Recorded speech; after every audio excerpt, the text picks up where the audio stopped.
So every month we talk about a different use case of blockchain and the application that it can have. So like that, we help demystify blockchain, number one, and number two, show that, hey, you know, the currency, cryptocurrency or digital currency was one use case, but there are many others that we could use. And out of all the ones that we've actually spoken about this year, this is one that I think that today, if I could make a goal for everyone here, would be to please contribute to how we can leave the room today with an action plan on how we can take control of democracy ourselves.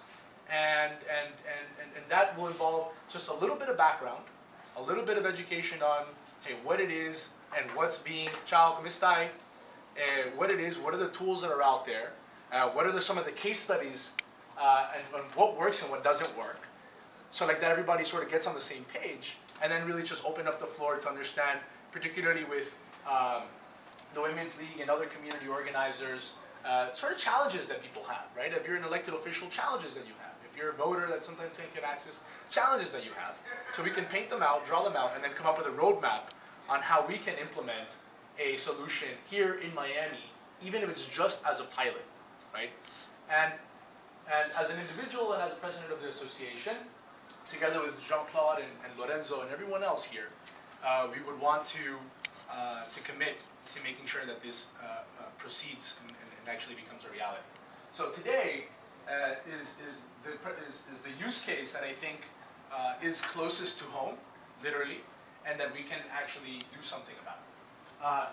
So I'm going to start with, if you don't mind, this concept of liquid democracy. There are two sides. If we could create a spectrum, I'll draw a spectrum now. You have a delegated democracy and a representative democracy. And then you have the direct democracy, which would be, okay, what do most people say?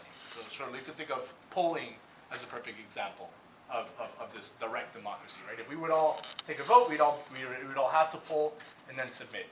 And then in a liquid democracy, it's sort of in between. Why? Because you can do several things, right? And this is the philosophical case, right? Where you could cast your vote, or you could split your vote into different people, or you could take your vote back from the person that you elected to vote on your behalf. Right? So it's very liquid, it's very fluid, and hence the term liquid democracy. Now, what do I mean by this? That means that, let's say, and we're going to talk about some technologies that can actually make this possible today. Should all you guys decide that you think these are some good ideas, we'll put a plan together, which could be, you know, a living document, and we could start a petition to have the commission create this pilot.